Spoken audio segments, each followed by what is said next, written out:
Uvira yatumye isi yose ihagarara, UN irasara, EU irasara, hari n'utundi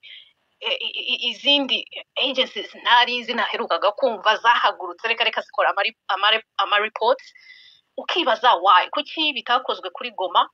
kuki bitakozwe kuri Bukavu, but Uvira. So hari impamvu zishobora kuba ari nyinshi zitandukanye. Nanjye nk'umuturage ubyirebera intekerezo zanye z'umuturage usanzwe, iriya Uvira ntago ari kuvuga ko kuba Goma baracecetse cyangwa Uvira bagaceceka, Bukavu bagaceceka. Uriya Uvira hari impamvu kuri njye ntekereza. Uriya Uburundi ntago nibaza ko Uvira kuba Tombe buriya ko byababaje cyane Kinshasa para ya Paul y'u Burundi na Neva. No kugira ngo isi ihagarare, murebe rero mujye mwitonda, murebe ukuntu izi ntambara z'iwacu mu by'ukuri abanitwe abantu bacu nibo bahapfira, n'abakoreshwa mu by'ukuri abaperezida bahariya mu karere bamwe bakoreshwa, ariko mu by'ukuri ibi bintu biba birimo abantu babiri inyuma. Buriya Uvira ibaye Tombe, so mwibuke mu karere igihugu gisigaye gifatana gifasha cyangwa bakorana na DRC n'u Burundi, ukuvuga Neva na Kisekedi umuntu asigaranye hariya mu karere cyane, leaninga on areba ko ari we mufatanya bikorwa wa hafi n'u Burundi. Aba bose ninde ubari inyuma ukomeye cyane ubakoresha right now muri iriya ntambara uyihagazemo hagati? Ni Prevo Maxime, ukuvuga n'Ububirigi. So Uvira ibaye Tombe hari scenarios ebyiri buriya zabaye. Ukuntu Uvira yabaye Tombe, ukuvuga intare speed bagenderagaho, iyo hataba kubakoma mu nkokora hari ibintu bibiri byari bigiye kuba cyangwa se byabaye cyangwa byashobokaga kuba. Hari hagiye kuba advancement iri so swift ku buryo iyo Uburundi na alliance yabo badahaguruka kugira ngo bagende kwa Trump ati woka byarawe kuma bari abahungu mu nkokora nutabikora ati birarangiye. Kubera iki? Hari hagiye kuba advancement, bakomeze bagende za Baraka, Fizi, Karemi, bagende kandi byihuse cyane. Ariko ikintu cyari gikomeye cyane kuvuga, murabona ko i Burundi bahashize no kuvuga yabaye nka military base ya FARDC, of course na FDNB iriya coalition yabo, no kuvuga base yabo imwe iri Bujumbura, abandi iyo bari baririya mu misozi miremire. Sasa kuba Uvira ibaye Tombe, that was a direct cut off. No kuvuga niba babaye cut off, FARDC isigaye kuri uru ruhande, imbonera kure ziririya, no kuvuga Neva nabo bari basigaranye bo bari kumwe Bujumbura. So scenario yashoboraga ko haba imezite, no kuvuga iyo abari i Bujumbura iyo bibeshya bagakomenda to attack, kuko nta yindi nuza connection bari bafite. The only connection bafite na bagenzi babo, yaba kubaha supplies, haba kubaha umusada, they have to go through Uvira. So bacangute muri Uvira kandi Uvira yafashwe, bibeshye bakagaba igitero. Hariko scenario yuko kandi Neva yarabiswe bishoboka ko intare zishobora kwambuka zikamusanga Bujumbura. Iyo ni scenario imwe. Noneho ikindi ariko cyane cyakibahangayikishije, icyo ngicyo cyo cyakibahangayikishije gihari, ariko the fact that ko baba cutting off na mainland na bagenzi babiriya, iyo nuza ni ya kabiri. So ukuntu ibi bihugu rero bikorana, ntabwo Uburundi nukuvuga through Uburundi, ariko umubiri yubari inyuma. So babonye ninde ushobora guhagarika intare, nibwo bahise bakora,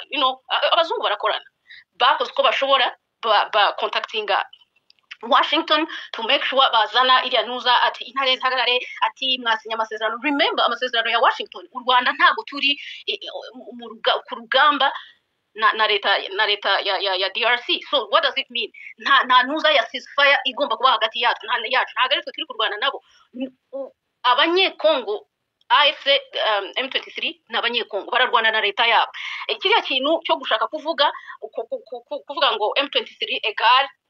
RDF, so buriya nicyo bagendeyeho. Noneho bahamagara abanyamerika kugira ngo bashireho kiriya gitutu ati M23 ihagarare, ati noneho inasubira inyuma kuri buriya iriya ntuza yo kuba Uvira yakatinze no kuvuga bakatinze off nuza yose base y'u Burundi ntaho ifite aho connectinga na nuza. Ikindi cya kabiri bagombaga kwakatinga off kugira ngo habeho that kuba koma mu nkokora, kuko bari bagiye kwavansinga mu buryo bwihuse cyane. Ubu bari kuba za Baraka zavuyemo, ariko na n'ubu birashoboka kuko FARDC nikomeza za offensives definitely the boys are going to fight back kandi murabizi ko bigenda bariya nibo batera ibitero y'abahungu birwanyeho baragenda kandi bagafata na territory so niko bimeze so ngewe uko ntekereza impamvu Uvira yatumye ntuza ihaguruka cyane n'umubirigi now abari hano mugira ngo hari abandi mu Rwanda nabo M23 irimo irarwana n'ububirigi there's no doubt about that nkuko natwe mu rugamba rwa 94 nubwo twarwanaga na leta ya Habyarimana n'intera hamwe ze ariko twarwanaga n'Ubufaransa my dear and the humiliation yo kuba baratsinzwe abafaransa baratsinzwe ku mugaragaro ibi twabibafite no ku mugaragaro umujinya wose no muri bafata zone kwaza bafata intera hamwe bazijyana hariya hakujya muri Congo bafite umujinya so barakomeje barazitraininga baraziaminga kuko bashakaga kugaruka bongere baziha ubutegetsi n'umujinya mwinshi cyane n'ama revenge bari gukora they failed so urabona ni it's history repeating itself nukuvuga it's a cycle violence ikomeza ariko abayifitemo kuboko kw'imbaraga cyane ni bamwe niba abandi still they are doing this ikintu ndondeza komojeho kare ngo ari amasezerano ngo we ntaga yizera oh my sister nta muntu numwe wizera ari amasezerano so no kuba tuyasinya nugira ngo tuyasinya tutabizi bamwe muri twe tuyabona ko ari amasezerano icyo bita mu kinyarwanda baringa na amasezerano y'abaringa gusa sinzi mu kirundi baringa how you say that ariko na amasezerano y'abaringa ariko tuba tugomba kuyasinya kuko ari amasezerano akenshi nk'umuntu Amerika mu by'ukuri America na capitalist barebera mu nyungu zabo so urugamba rwo muri Congo rurimo elements zirenga nk'ebyiri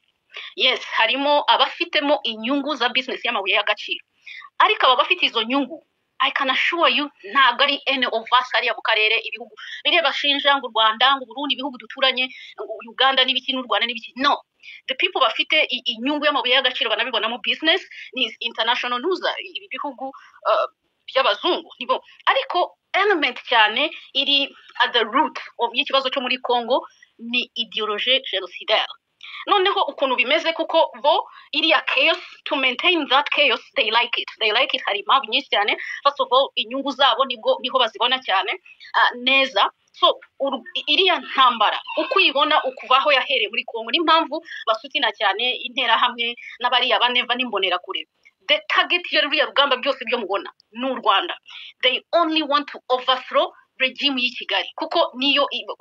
imeze nkaho iba imigambi yabo bafite n'inyungu zabo umuntu ushobora kuyikoma mu nkokora babona at this point n'u Rwanda so what do they do in such a case bino bihugu mujya mubibona baba overthrowing abategetsi cyangwa abayobozi b'ibihugu bo babona ko badakorera mu nyungu zabo they install bagashiraho ababo bo babona bo bakoresha reka ngubu urugero rwiza wowe nk'umurundi ndondeza think about it ni gute Uburundi mwisanze muyoborwa na CNDD na FDD bagize gute ku butegetsi barabubahaye on a silver platter nicyo gihugu cyonyine bahawe ubutegetsi just like that bajya Arusha basinya mugene murebe ibintu basinye barabasinyisha ati musinye ati igihugu kizategekwa ngo 80% ngo harya ngo kuko bo igihugu cyanyu gitegetswe kigendeye ku moko ya Hutututsi urumva abantu babagabo bakicara bakemera gusinya ibyo bintu ngo abahutu ngo nibo banyamwishi ngo they will take ngo positions za institutions ngo 60% ngo abandi 40% ibyo bintu bigasa ariko ababi draftinze I can assure you never nago ya draftinze ibi bintu ndayishimye nago ya bi draftinze reka mbere kagakino k'abazungu kuntu bameze igihe basinyishije abarundi biriya bintu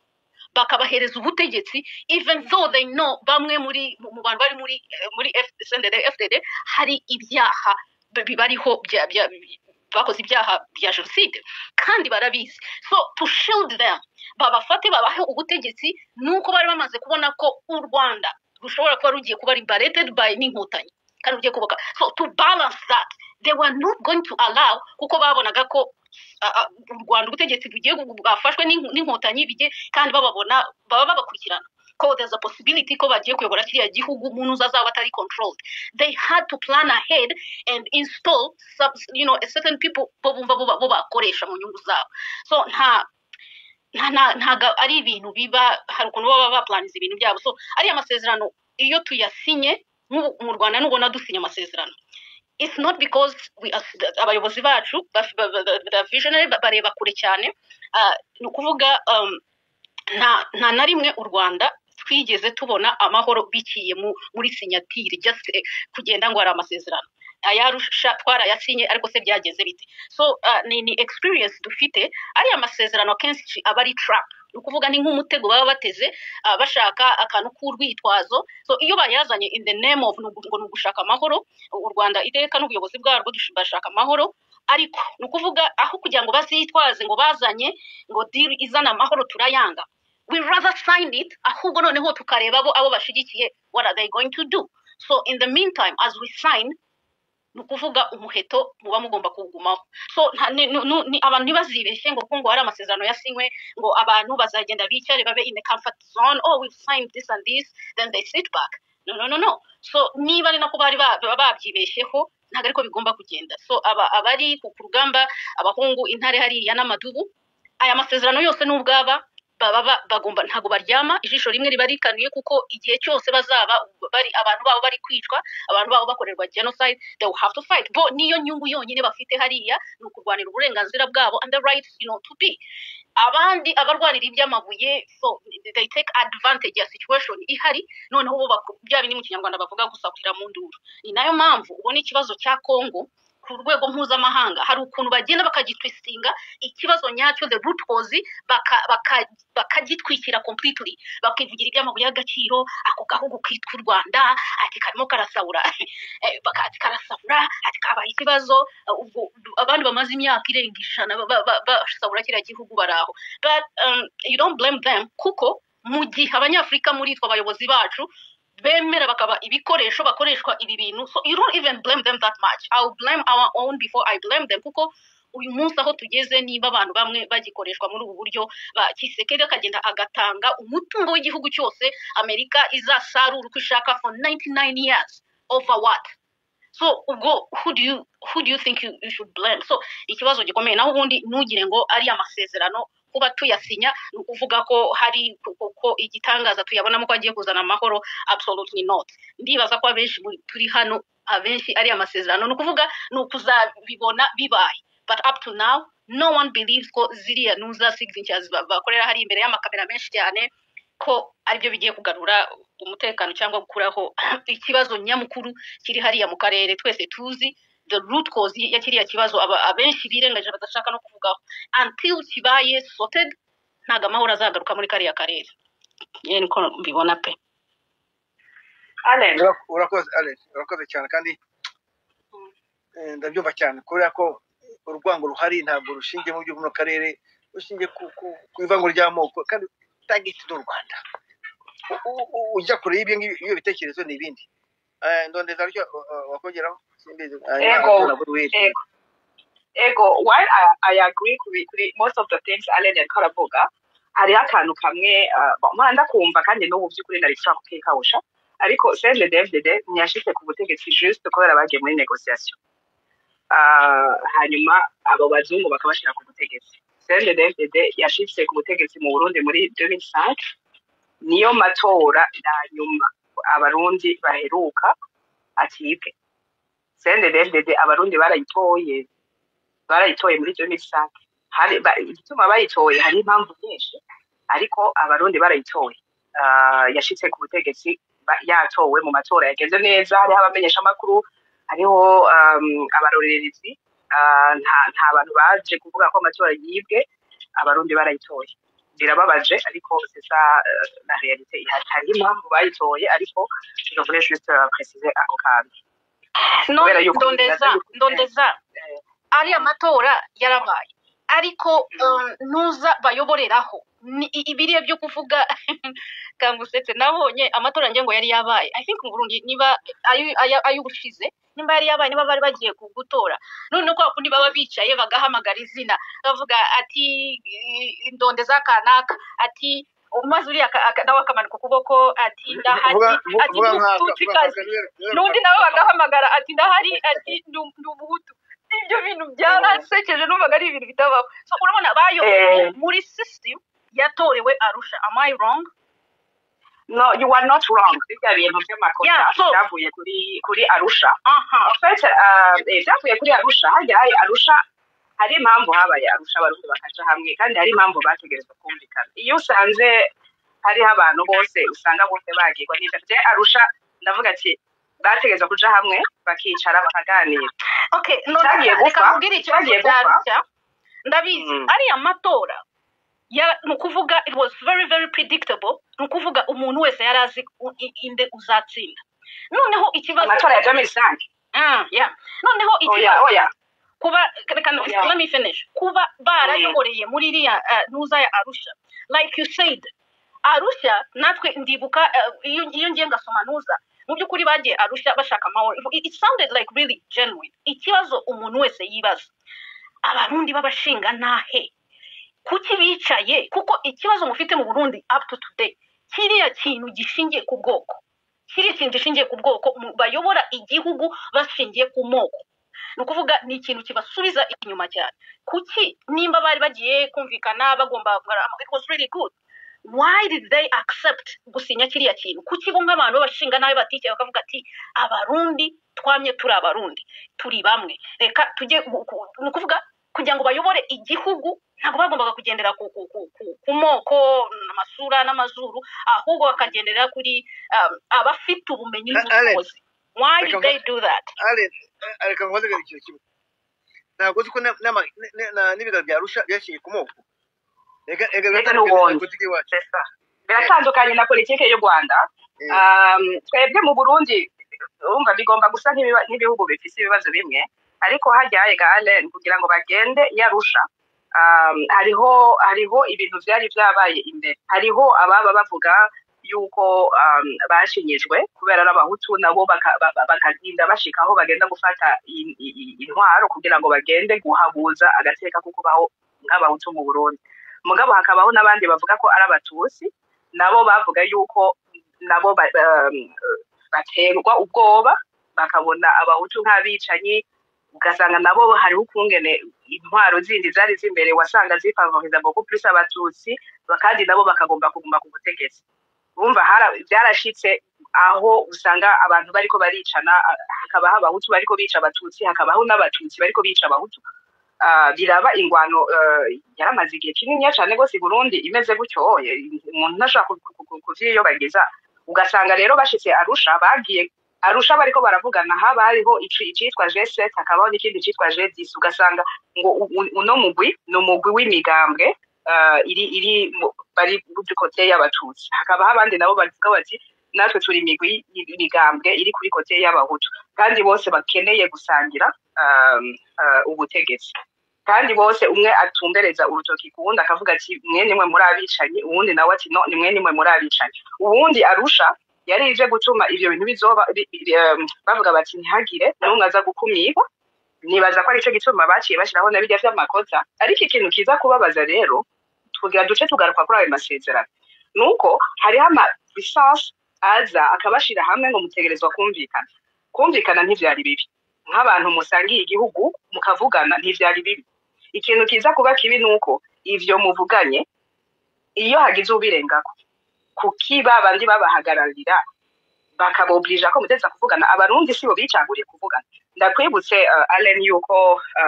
President Buyoya yaragize byitwa yuko ico gihe President Buyoya dans l'entendement wewe yari mututsi, yari ku ntwaro z'abatutsi dans l'entendement général, yaragize coup d'état kuri ntibantunganya nawe il était hutu du Frodebo. Ça a pris 7 jours kugira ngo haje haba summit, regional summit. Hama muri summit baje badesida gushiraho embargo ku gihugu c'u Burundi kugira ngo bahane Buyoya ahejeje kugira kudeta kuri ntibantunganya. 8 jours plus tard embargo yari ibaye Burundi kugira ngo bagende yarusha. Igihugu c'u Burundi twaramaze ndibaza nk'imyaka nk'ibiri turi muri embargo, frontières zose zugaye, nta cinjira nta gisohoka, aba umuntu donc vyose ari ntakabice kuri fraude.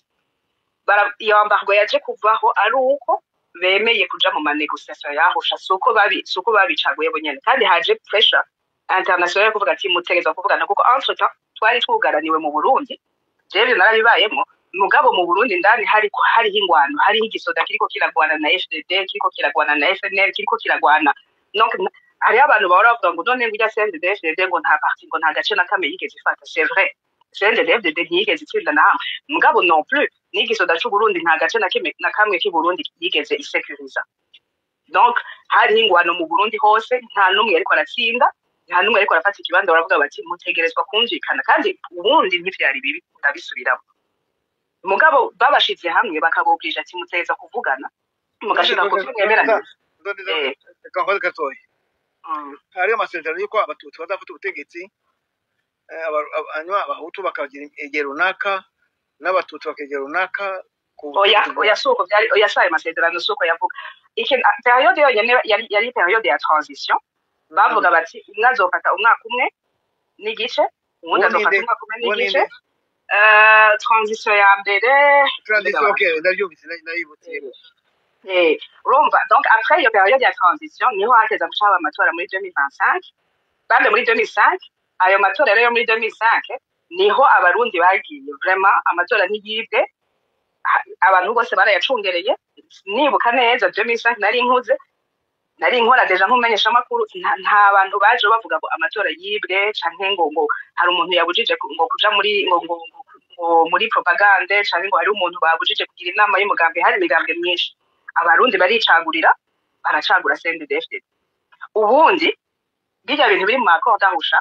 nivyakurikijwe uko vyateza gukurikizwa niho haza riri kibazo je niho haca haza kuvuga ati narataye icizere muri ivyo bintu vy'amasezerano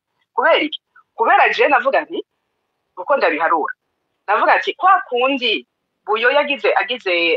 coup d'etat haciye haba summit ubwo nyene bagashira ko ambargo je nibaza ngo turafise abantu babandi nyene baza kuvuga ngo nituvugane nihagira uburenga kuri ayo masezerano y'Arusha azocaza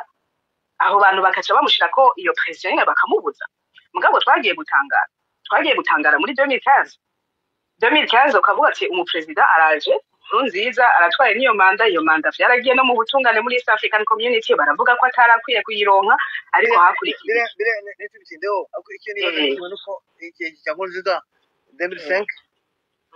turamufashe cyane rwamufashe bikomeye cyane u Rwanda rwaramufashije imodoka yaje mu kirya gihe zari z'u Rwanda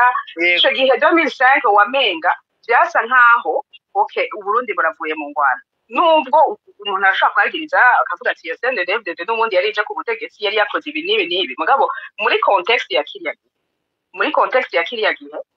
wararaba agoshe ukaraba mu batutsi ugasanga nabo bafise ivyo abahutu bariko barabagiriza ukagenda ukarabatwa tukagenda kuraba mu bahutu ugasanga abatutsi bafise ivyo bariko barabagiriza ni isanganya igihugu cagubiyemo mugabo nuko vyari bimeze urakoze ndibuka agitorwa president Nkurunziza abantu benshi mu karere twari dufite icyizere hose abantu bari bafite icyizere ko finally ko uburundi bushobora kuba bugiye kujya mu murongo twagize cyane icyizere muri nuza tugira ngo ubwo agiye gushyira igihugu mu murongo ibintu by'amacakubiri biveho n'iki ariko uburyo Nkurunziza yahindutse ntago twamenye ngo byagiye nta cyizere nigeze ngira nta cyizere na gito nigeze ngira gituma nagize icyizere ntabyo twari tuzi ari ibintu byinshi tutari tuzi politike y'u Burundi igituma je ntagize icyizere kijya gihe nuko navuga ati okay CNDD-FDD yasinze d'accord mugabo uravye igihe bari baguye mu ishamba n'igihe bari bashitse ngaho ku butegetsi je numva umenga CNDD-FDD kijya gihe hariho abantu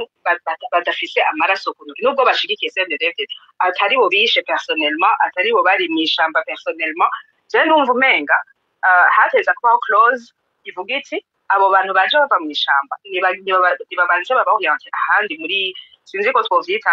réintégration sinzi ko twovyita détoxification mugabo nshobora kumbarira ko umuntu aje ava mu ishamba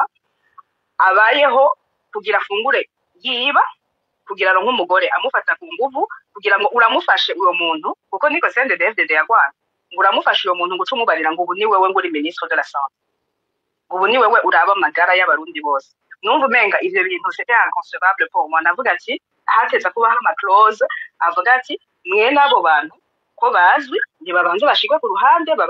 bagire suivi psychologique nimba bikenewe hanyuma baboriente peut-être mu yandi madomaine atari bo baza kuba bafise imfunguruzo z'ubuzima bw'abarundi in general nabona umenga ntibigarase vraiment ico gihe cyangwa se n'abantu bashobora kuba barabaye involved mu bintu by'ibyaha ukuze hari ibintu bakoze by'ibyaha bikomeye biri mu ntuza yashoboraga nko kubafata akabashyira ku ruhande ba justice ariko ntibabashyire direct mu kuba abayobozi waje kuzana nka Nkurunziza azavuga ngo Nkurunziza yavuga ngo urumva ngo yarishe umwana wari mu kiroberi ngo aravyibuka mwingene wenyene ngo yafashe uwo mwana akamwica ariko umuntu aje avuga gutyo oye uramuha igihugu ngo ubu niwageragende kuvugira abarundi je numva umengo aho n'isanganye byari bivuga byakuye mu iterura none se utwa domesera yizeye kabaga kivugiza ko yakoze jenoside yakorewe abatutsi kivugiza ubwo niyabaye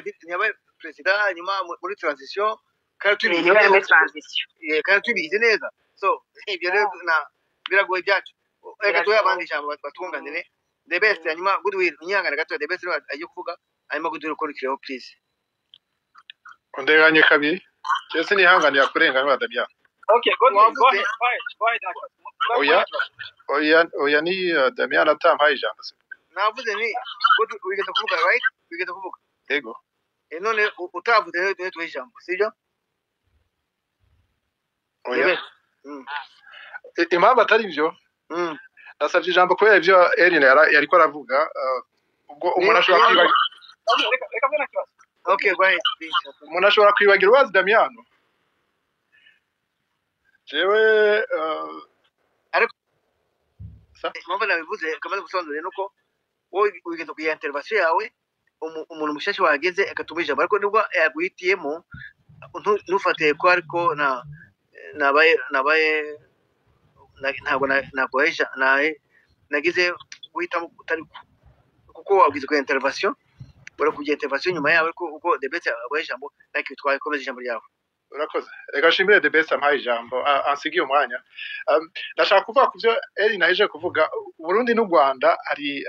ibintu tudahuriza ko nka bibiri ibindi turasa burya Burundi n'u Rwanda ntiturabavukanye turabakuze turi nk'abakuze kubera iki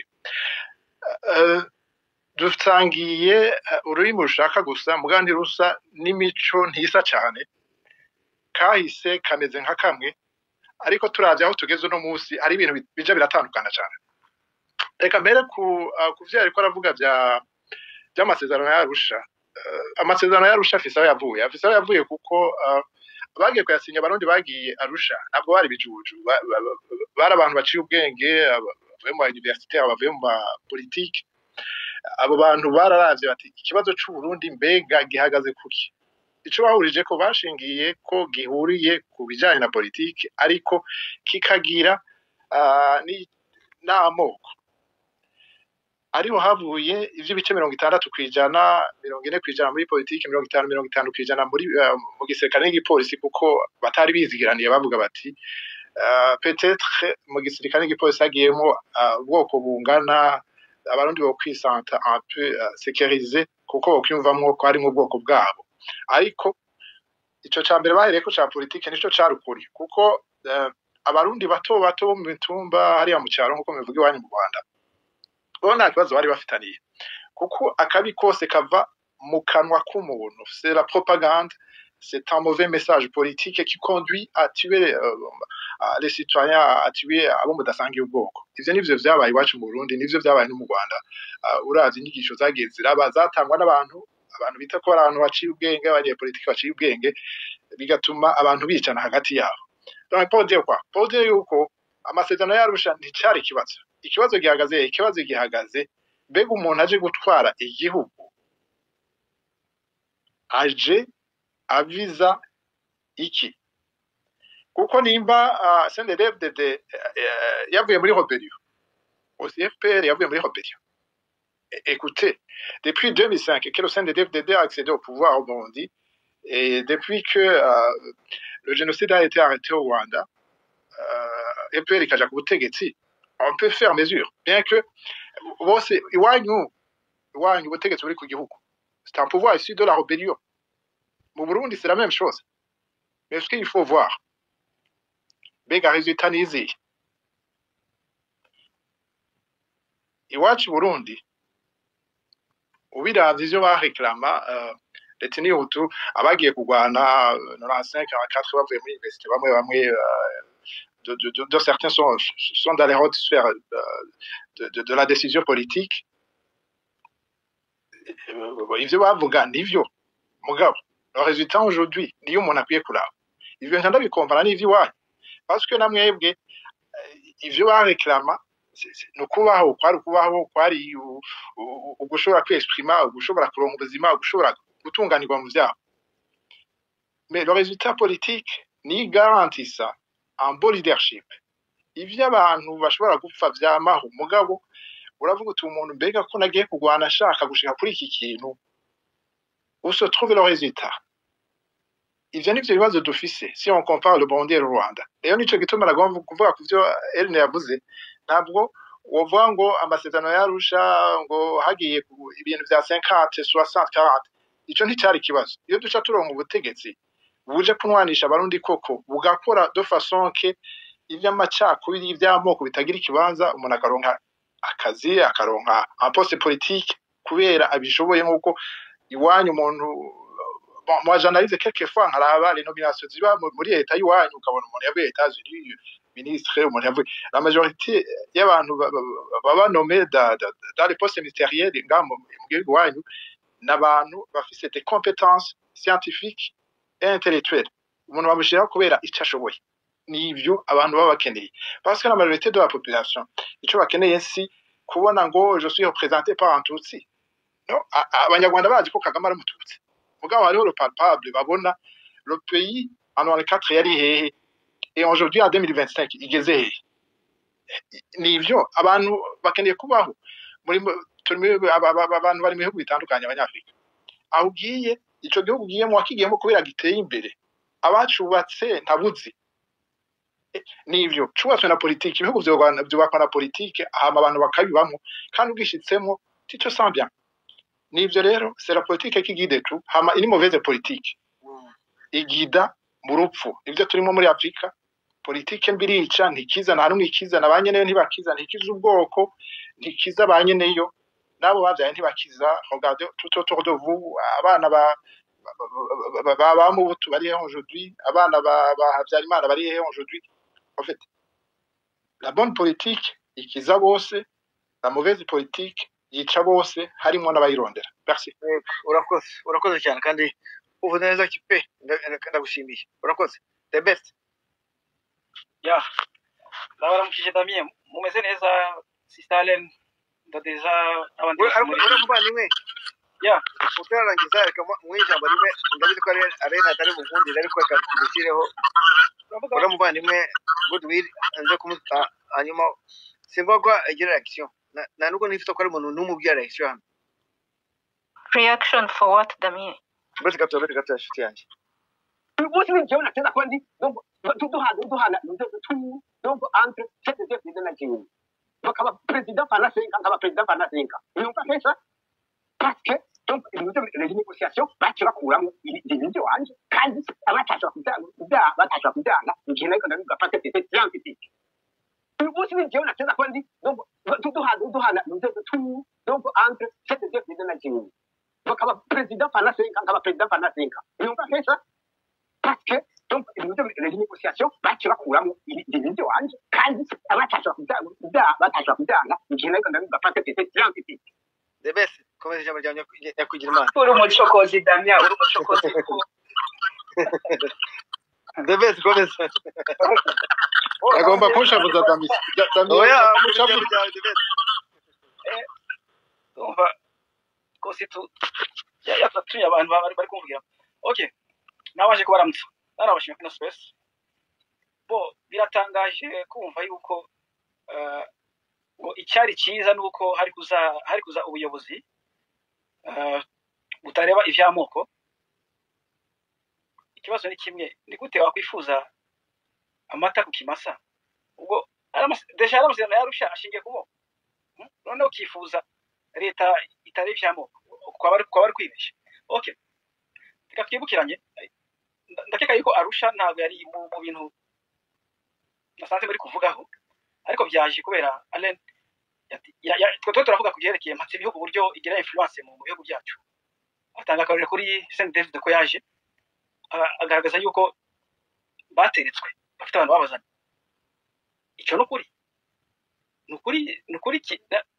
nta n'umuntu wabihakana reka twibukiranye amateka Saint David igihe cy'intambara yo muri Congo umusirani nimba nibuka neza yari Lusaka muri Zambia CNDD-FDD na za FDLR zari kalisha mouvement génocidaire bari basezeranye yuko igomba gusenywa ikamburwa inkoho imbunda ibigwanisho abafite ibyaha bagahanwa barabyumvikana i Lusaka bamaze bavuyeyo abantu banze yuko CNDD-FDD iba nayo ifatwa nka mouvement génocidaire yari Tanzania nabo n'u Burundi nibo babyanze nibuke CNDD-FDD na Tanzania nibyo koko ndavuze yuko CNDD-FDD itegeze ifata n'akace na kamwe mu Burundi nibyo koko ntabwifata abayongera avuga ati ko mu Burundi na leta y'u Burundi ishobora gusakiriza Burundi nibyo ari imice imwe hamwe hari umutekano muke ariko si hose itashobora gusakiriza naho habaga ibibazo by'umutekano ariko leta y'u Burundi ntago yigeze inanirwa gutsinda aya mouvement politico militaire ariko ashingiye kuri ideologie ya génocidaire kuko Buyoya ugiye kureba uburyo yagiye yitwara kino kibazo Buyoya yagaragaye yuko yari afite mission yo gushikana CNDD-FDD mu butegetsi bw'igihugu afite abamutumye ubaze mwibaze abantu bemeje yuko CNDD-FDD i Lusaka ko ari mouvement ya génocidaire n'abantu bakuye bayikuye icyo cyasha cyo kuba abagenocideri kugira ngo bashikaho bashike no munsi ni bya bihugu nyene ndavuga bya mati bihugu CNDD-FDD imaze gushika mu Burundi abantu bakunda kuvuga yuko CNDD-FDD yabaye mbi ejo muri 2015 ariko abantu bazi uko kuva kuri 2005 uburyo bagiye bitwara bagiye bica abantu none ikijya kintangaza abantu bari gushikira Arusha kuzana CNDD-FDD mu biganiro kandi ari abantu bafite reputation itari nziza kuko CNDD sinumva kurusha kuyita ko ari mouvement politico militaire umbare naho nakoresheje kuyita iryo zina kandi ntanabyemera noneho ari kintu numvise hano abantu bari kugereranya CNDD-FDD nani mouvement yagiye irwanira kwilibera yatanga urugero FPR atanga urugero NRM akayigeranya na CNDD-FDD ntaho bihuriye na gatoya reka nkore impamvu ntaho bihuriye ndondeza na gudu muri hano mumbwira aho CNDD-FDD yagiye yataka amakamilite abasirikare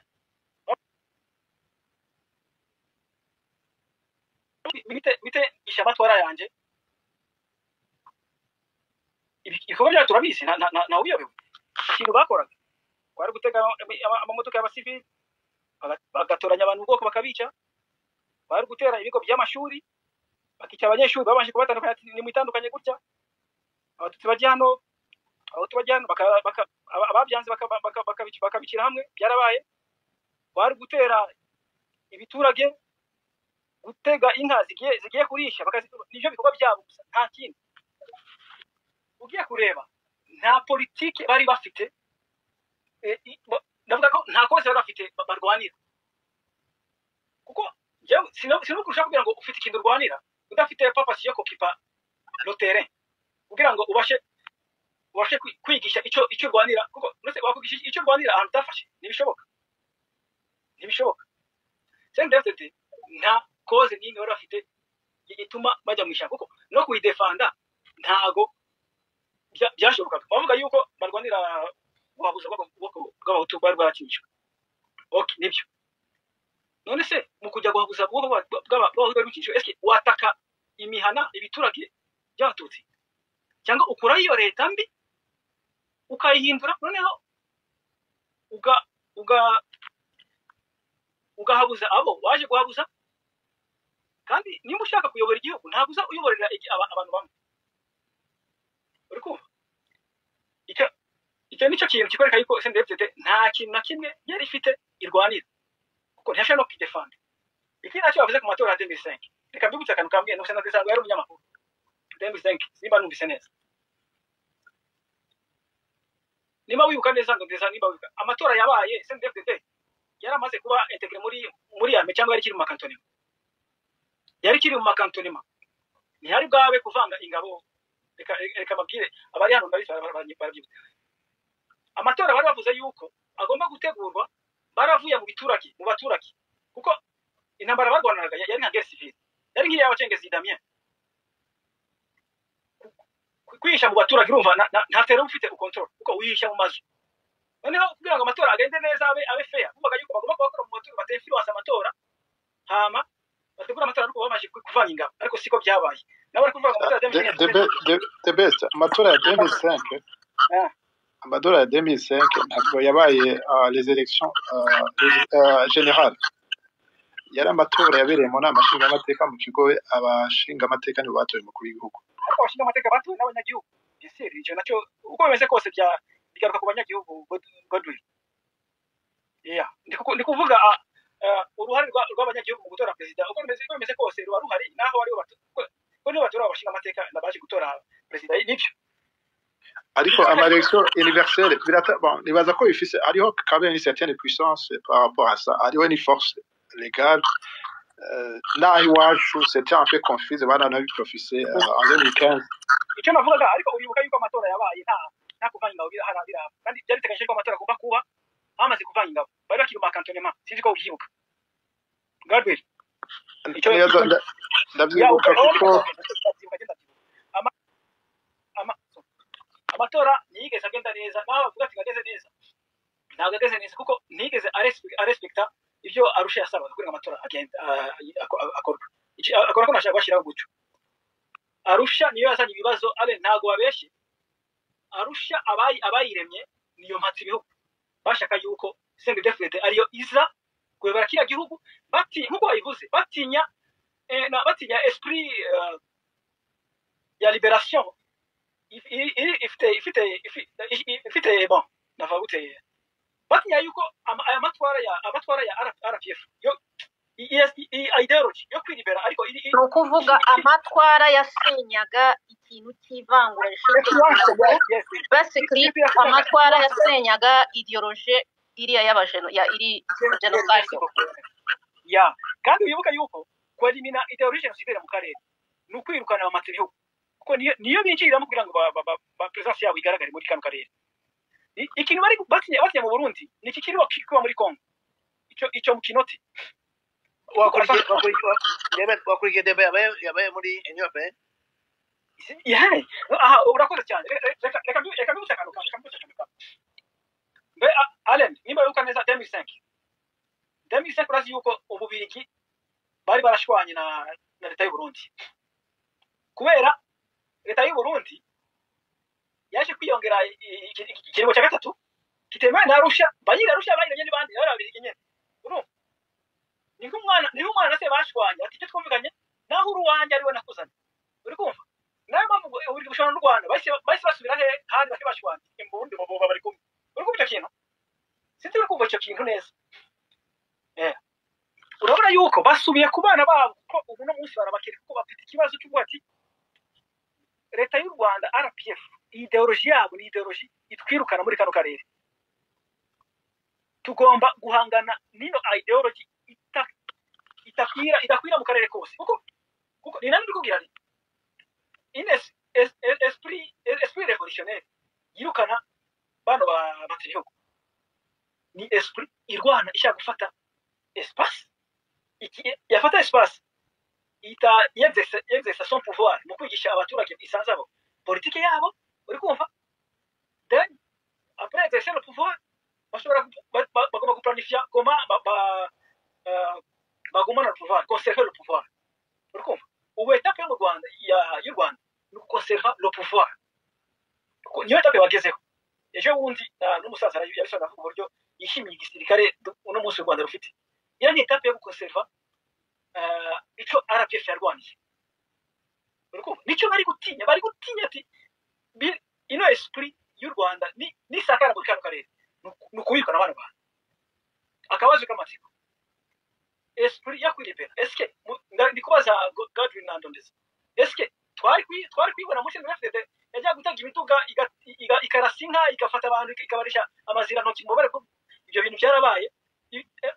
imyitwarire yabo mu gihe bitaga yuko ngo bari ku rugamba murayizi ese bira bintu bakoraga babonaga yuko byari kuza bisavinga iki igihugu cy'u Burundi no kuko bari kwibeshya byo kuvuga ngo barusha ngo yari ziza ngo iyo ngo bayirespecta ntibari bari kwirespecta kandi abatoreje ko bagomba gushikana amasezerano yarusha mwita meza ari abantu bakora ibyo bintu urakoze damira kama mwanya urakoze rwose urakoze cyane kandi ndagushimiye Allen aricyo kongeraho cyangwa duheza abandi ndabona ari umuntu wazamutse twa